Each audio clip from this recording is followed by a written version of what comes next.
All right, so thank you for tuning in to Chompin at the Bit. This is episode number 68. I'm Kyle Edwards, of course, and thank you for tuning in. Now, I'm going to do something a little bit special today. I'm going to give you 2 episodes. So this episode, we're going to talk about NFL playoffs as they do get started today. 3 games today, so we'll go ahead and preview those. I'll give you winners as well. Well, at least I'll try to give you winners, because if you did stick with me for the regular season, had kind of a rough time picking them. So, but we'll see. Playoffs, I think, are a little different. You kind of know what you have in these teams, so I'll go ahead and do that.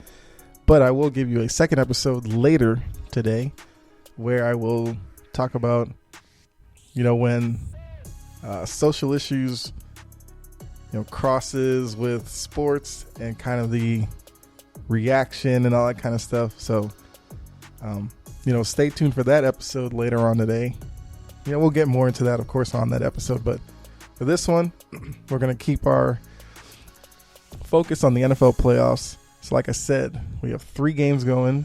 Got the Colts, Bills as the 1 o'clock game.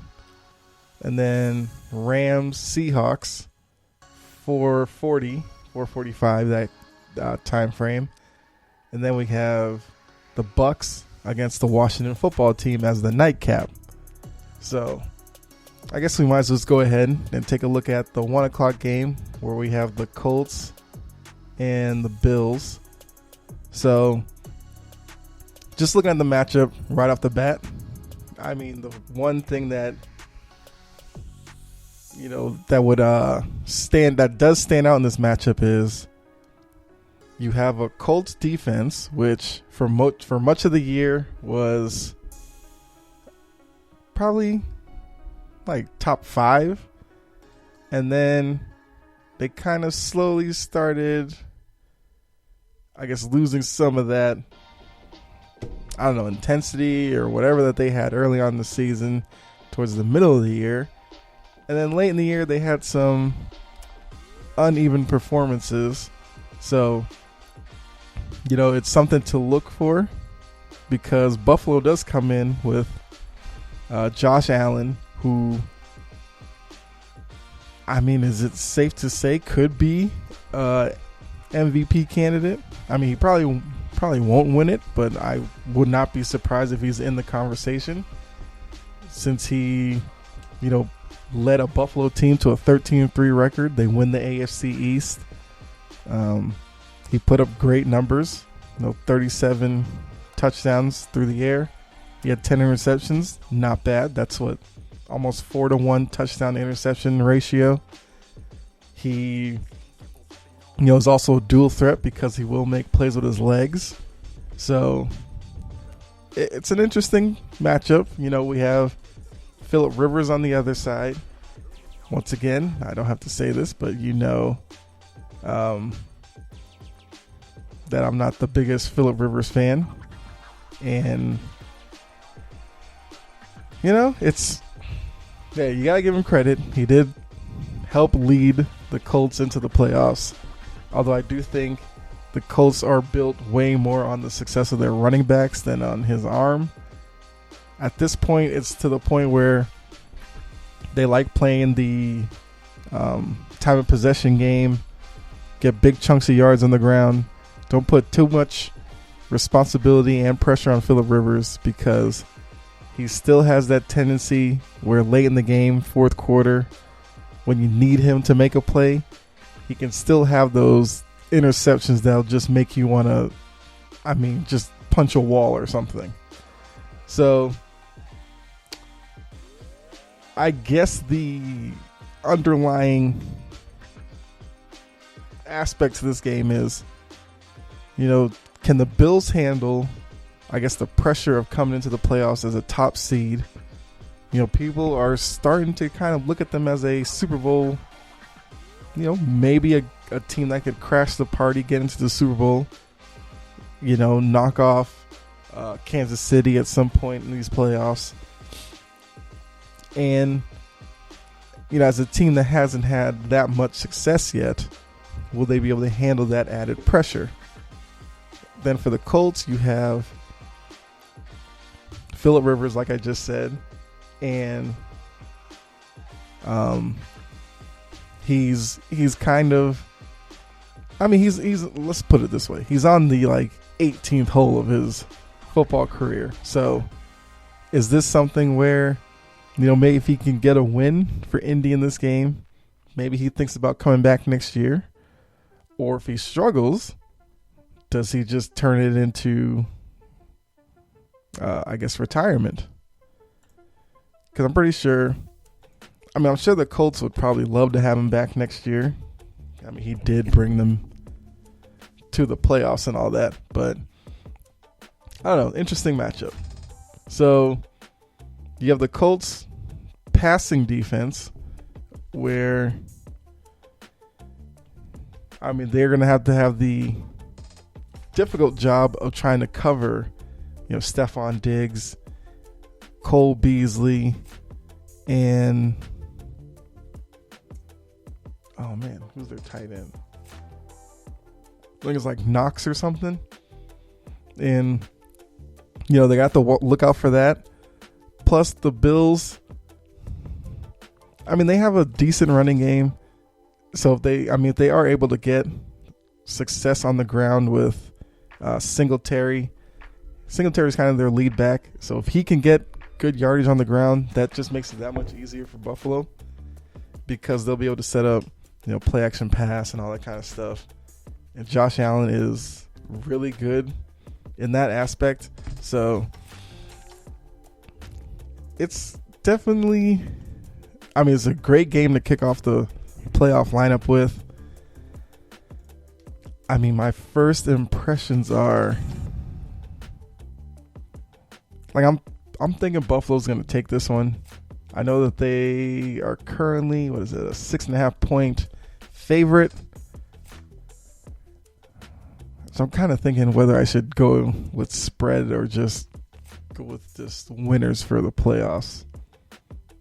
I think playoffs will just do winners. We don't really won't worry about spread. So I'm taking Buffalo in this one. I would not be shocked if, like, going into the half, this game is a pretty close, evenly matched game. And then ultimately, you know, the Bills kind of take it over and pull away late in the game. But yeah, I'm not expecting like a blowout or anything here. I do think the Colts are at least respectable. So, let's see what else we have in this matchup. I guess let's talk a little bit more about the Colts. So like I said, the Colts running game is really their biggest asset on the offensive side of the ball. They'll be coming at Buffalo with more than one, because they have Nyheim Hines, who gets some touches. You have Jonathan Taylor, who will definitely get some touches as well. So I think they have a third back that they use a little bit, but I feel like those two will probably be the ones that you'll see the most. And, I mean, Taylor had a very good year. He did get hurt, I think, middle of the season. But he did come back, and he was an instrumental part last couple of weeks where they really needed to get some wins. So I guess look out for what Buffalo tries to do to stop Taylor in the backfield. Now the Bills, just another side note for the Bills, they do have a pretty good home field advantage, and you know, luckily they will be able to have some fans in the stands. I mean, it's only going to be like 7,000 fans, so not too much, but I will say that Buffalo crowd can make noise even with that small of a number. So it's probably not going to be a big deal for Indy's offense, but it's still something to look at. Let's see here. Oh, and I did also say, so another aspect to this. Now, Diggs and Beasley are going to play. Diggs and Beasley were a little nicked up, like a couple of weeks ago, but they should be good to go. I mean, it's the playoffs. if you're able to, you're going to play. But another thing, Dable, who's the offensive coordinator for the Bills, this will be a good chance for him for some auditioning tape because he's looking to get one of these head coaching jobs that are available. I think Dable is the front runner for the Chargers job. So, I mean, Justin Herbert and guys out there, pay close attention. This could be what your team may start looking like come next year. So, like I said, I'll take Buffalo in this matchup. I guess I could give a prediction on score. I'm going to go with... I think Buffalo will be able to put up some points. I'm going to go 20... No, I'll go 33-24 Buffalo. Yeah, that sounds about right. All right, so now, next matchup. We have Rams and the Seahawks. So, this is one of those rare opportunities where two divisional teams will be able to face each other for the third time in the year. And, a lot of times those do bring pretty good playoff games, Each team definitely knows each other really well. Like I said, divisional rivals. So now the only thing with this matchup is I don't know if Jared Goff is going to play. I mean, if he does, I would really question what he's going to look like. I'm looking here to see if he's expected to play or not. Apparently he's available. I mean, he did have surgery to repair his thumb, and it's the thumb in his throwing hand, which, if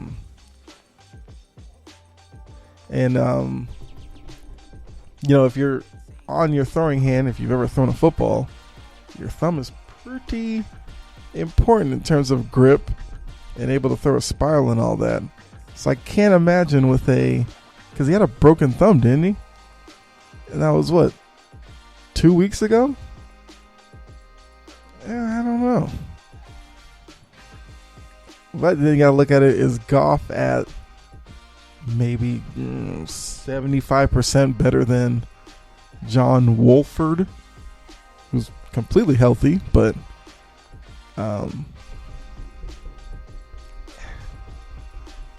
he's probably not playoff ready, so I don't know. The Rams are in a real tough situation here. I mean, they're going against the Seahawks. The Seahawks are the home team, as they did win that division. The Seahawks have had their own issues late in the year where offensively they have not been able to put up a lot of points. So for the Rams, do you go with Wolford, play the short, quick passing game, try to get your run game to lead the offense, play time of possession? I mean, if you get field goals, fine. Because like I said, Seattle has struggled offensively late in the year. And then hope your defense can kind of carry you through this one. Give Goff maybe another week. If you are able to pull it off, give Goff another week to heal up. That's a tough one there. I have a feeling Wolford's going to play. I cannot believe Goff could be ready in 2 weeks after a broken thumb. I don't know.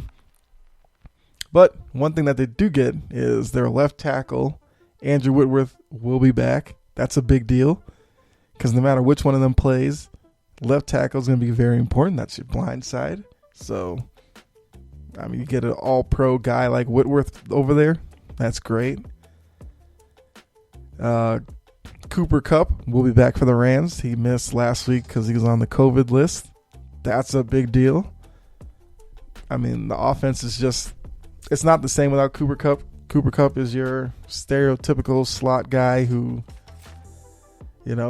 can do it all. He's like Julian Edelman, Wes Welker back in the day, Cole Beasley, like for the Bills.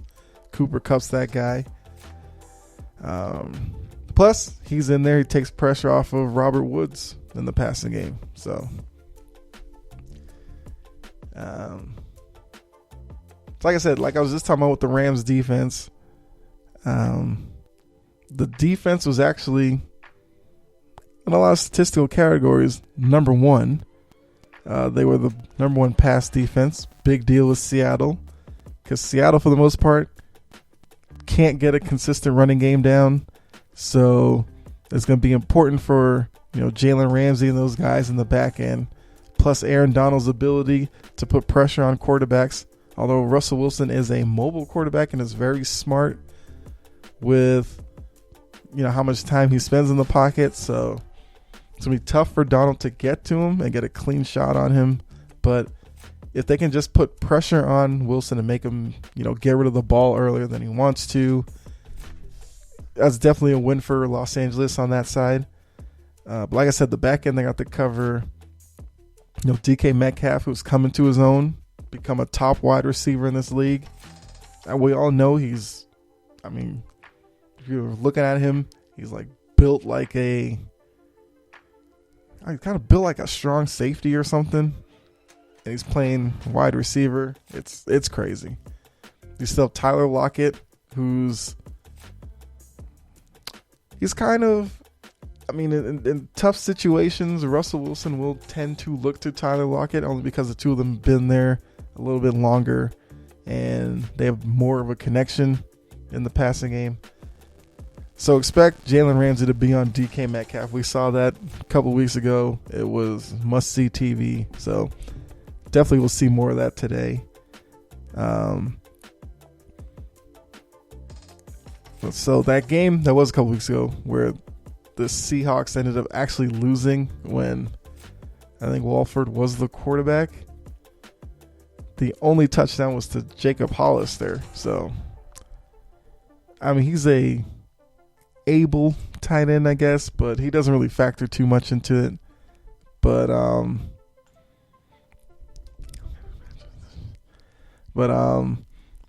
it's going to be an interesting one. I would rather see Goff play because you do want to see both teams at full strength. But I don't know. But just coming into it really quickly. Russell Wilson, 40 touchdowns, 13 interceptions. Even with the struggles late in the season, I still think Russell Wilson should be in the MVP conversation. We'll have to see. And like I said, Goff's numbers weren't that great this year. 20 touchdowns, 13 interceptions. But like I said, he's definitely going to he's out of him and Walford, he's the best chance for him to win.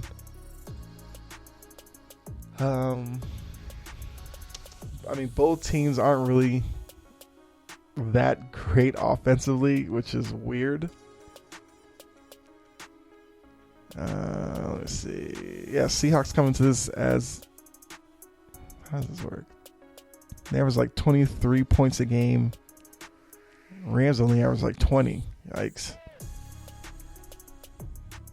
Once again, with 3 matchups between divisional rivals, I'm not expecting high scoring game here. So, let's see. My pick. This is a tough one. Out of the 3 games today, I think this is going to be the toughest one to pick.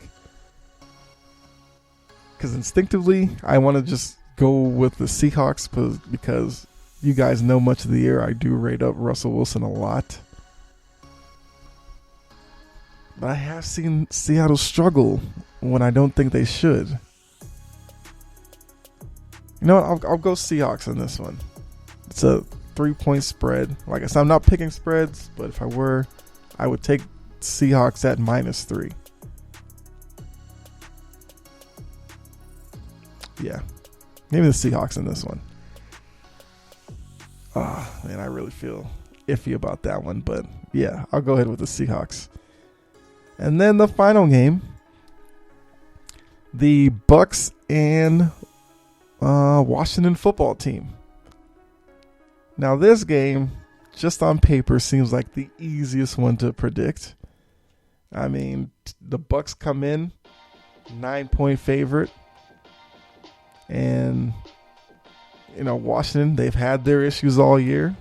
They have struggled to find the right quarterback to play. They are with Alex Smith, but I think they really wanted it to be Haskins.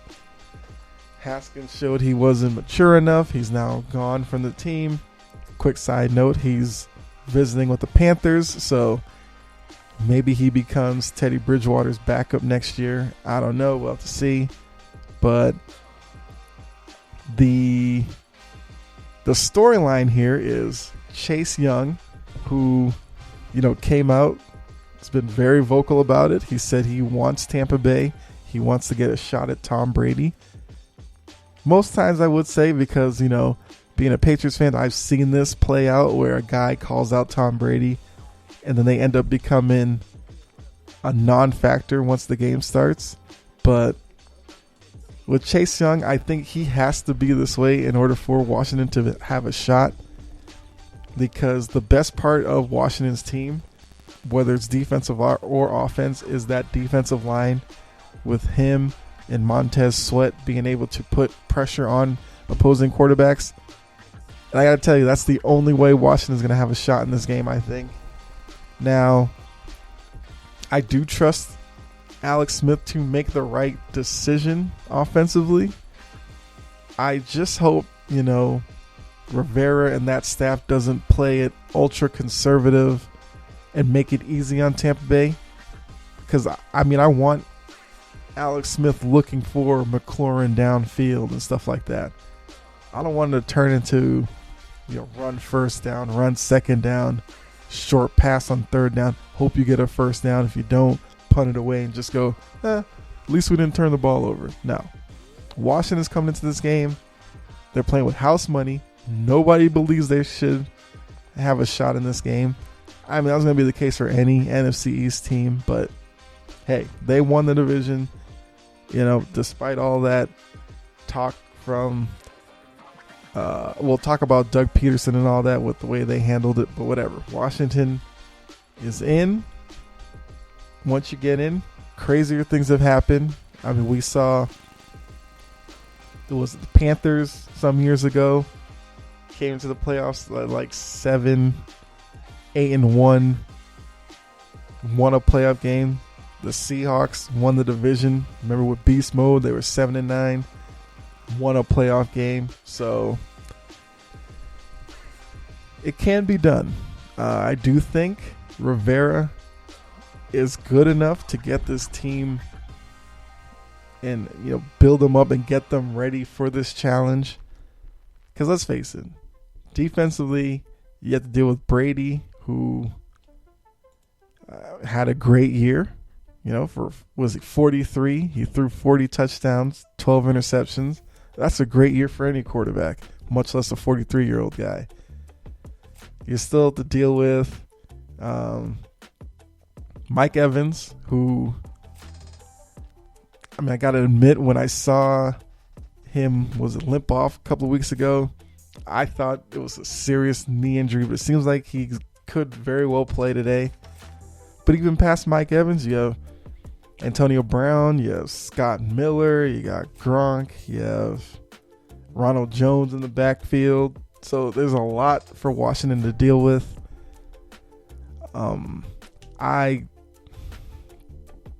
If I were Washington, I would probably force Tampa to try to run the ball all day on me and hope that Young and Sweat and those guys up front can maybe close up those holes for the running game, and then have your secondary and all that kind of rush to the ball and make gang tackles.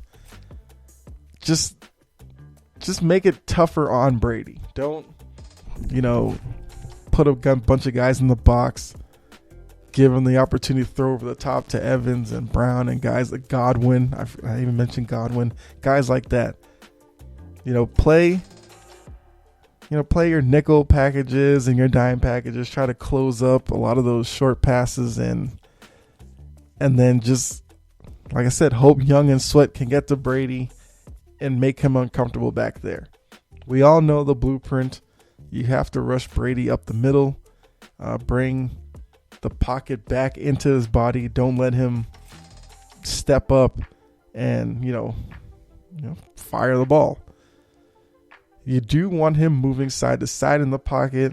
He is good at it, but if you make him have to sprint to kind of get out of pressure, then you can kind of get him in trouble. But, it's the same Brady that we've seen the last few years. You give him time back there. You give him a clean pocket. He will dissect any defense, and he'll put up points. So it's going to be tough for Washington.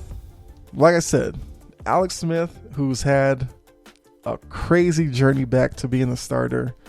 We saw it was a year ago or a couple of years ago when he had that really tough leg injury.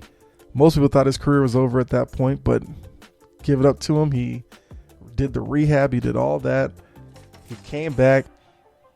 He had 6 touchdowns, 8 interceptions, nothing to write home about. But the fact that he did make it back has to give the team a chance that they think that they might be able to win.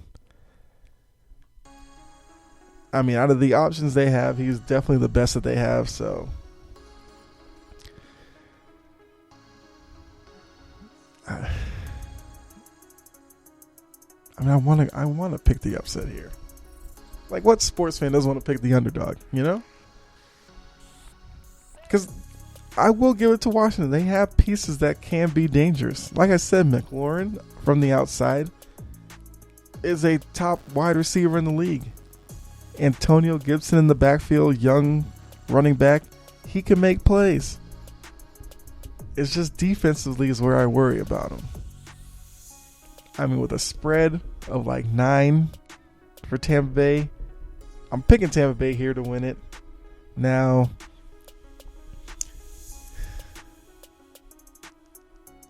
the interesting thing going into the playoffs is, everybody's waiting for that Brady. So like I said, I'm taking Tampa Bay here. So the 3 winners I'm picking, Tampa Bay. I'm taking the Seahawks, and I'm taking the Bills. Although Seahawks, Rams, I can go either way on that one, but I'm taking the Seahawks in that matchup. So now, kind of looking at the overall playoff picture, based on how the games go today and tomorrow, but just looking at the playoff field, like there's some dream matchups I would love to see. Some of them you are getting, first round.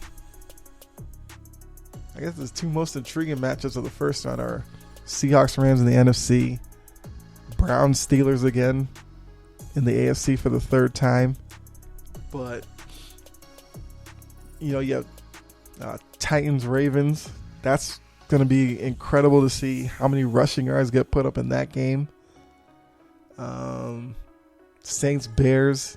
You have a situation where can Trubisky magic, pull a rabbit out of his hat and knock off the top team in the NFC, where there's definitely questions about Drew Brees. What's the other matchup tomorrow? Like I said, Steelers, Browns. You have another matchup where it's the 3rd time they're facing each other. You have the Browns' first time in the playoffs in 18 years. How crazy is that going to be for that team? The Steelers have a lot of issues coming in. Don't know what you'll get out of Roethlisberger in the playoffs. So, but I'll review those 3 tomorrow, of course. Because like I said, another tripleheader tomorrow. Another 1 o'clock, 4:45, and 8:15 game. So we'll get into those 3 matchups then. But I guess a question for you guys to put in the comments on, or if you're not following the show on Twitter, you should. Definitely let me know there. I guess, what are your dream Super Bowl matchups out of this playoff field? And I can quickly tell you mine are I wouldn't. It would be interesting to see if the Bucks got to the Super Bowl against like the Chiefs. You know, Mahomes and that offense versus Brady and the Bucks in that offense. That's probably what the league would love to see. Maybe I should do that real quickly. Yeah, let's do that real quickly. The playoff matchups that the NFL would prefer to see and the ones that they are dreading might happen based off of this playoff picture. So I think Bucks Chiefs would probably be number one. I think Packers Chiefs would probably be number two. You know, Aaron Rodgers versus Patrick Mahomes. Who wouldn't want to see that? I could see Saints Colts, Breeze, Rivers, two older guys. Maybe Bills Bucks. Josh Allen going up against Brady. Former divisional foes now going up against each other, where you have the old of the AFC East and Brady versus the new guy in the AFC East, Josh Allen. That'd be interesting.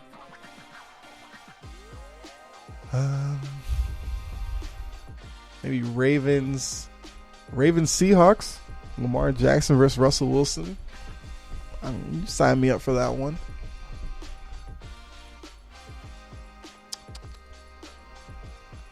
I feel like the Titans. I don't know who would be the dream matchup with the Titans. Maybe like Titans Bears. Khalil Mack, Derrick Henry. Imagine that. Hand off to Derrick Henry. Running up the middle. Khalil Mack shows up. What happens there? No. Browns.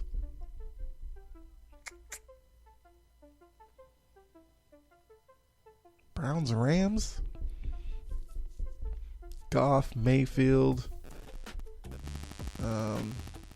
Jarvis Landry, Robert Woods. I don't know. Steelers, Bucks. Roethlisberger, Brady. So the matches are endless. I do think it's going to be an interesting playoff field. But I guess I could give you my Super Bowl pick real quickly. Of course, once we get to the actual championship games, then you'll whatever. But my first glimpse of the playoff picture, I'm going.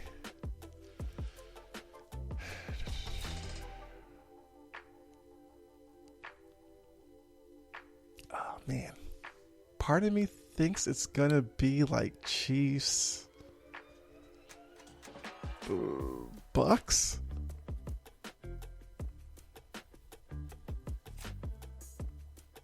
Because I do think if the Bucks. All right, so here's the scenarios here. So if the Bucks win, the Bucks are the 5 seed. So they would need like the Bears or the Rams to upset the Saints and the Seahawks. That way the Bucks can avoid the Packers until the NFC title game, which I think would probably give the Bucks a better shot at Green Bay. And trust me, that's what the NFL wants. The NFL would love to see Bucks Packers in the NFC title game as opposed to the second round of the playoffs. Because I didn't even bring that up. There's a matchup that never got to see in a Super Bowl. Rodgers versus Brady. And I feel like in this year it'd be wasted to see that in the second round.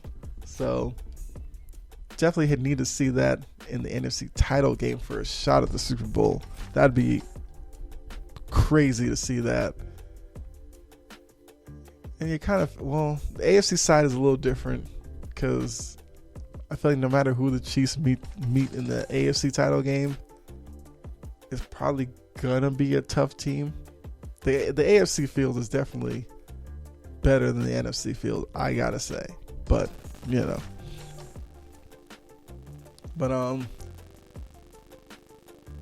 But yeah, so there we go. Those are the 3 matchups for today. Then me kind of rambling on about the playoff picture there for a little bit. But just to recap once again, 3 winners for today. Taking, what was it, the Bucks, the Seahawks, and the Bills. Then, like I said, tomorrow, go ahead and take a look at the 3 games for tomorrow. Try to pick winners for those games as well. And then, what else? Oh, yeah. So, once again, look out for the 2nd episode today. And once again, talking about when social issues crosses the line into sports and how that's all received. So, stay tuned for that one. It's going to be a really good episode. But thanks again for tuning in. Hope you enjoyed this one. If you're new, hope you come back and listen to some more. Definitely the 2nd episode today you should listen to, but you can go back to listen to some of the previous ones. Do search for the show. If you're listening to it now, clearly you know how to find the show, but go back and look at some previous episodes before tonight's episode. And, follow the show on Facebook, Chompin at the Bit. Got a Facebook page. You can like it whenever new episodes pop up. You can get them from there. You can interact with me on there as well. Same thing over on Twitter, at Chompin Podcast. Give me a follow over there. I put up polls pretty regularly on Twitter, so chance for you to give me your opinion as well. And wherever you are listening, once again, hit the subscribe button. Definitely help out a lot. I know someone let you leave a review. You can do that as well. But thanks again. Be safe out there. God bless, of course. And catch you later on today, like I said, with another episode. All right.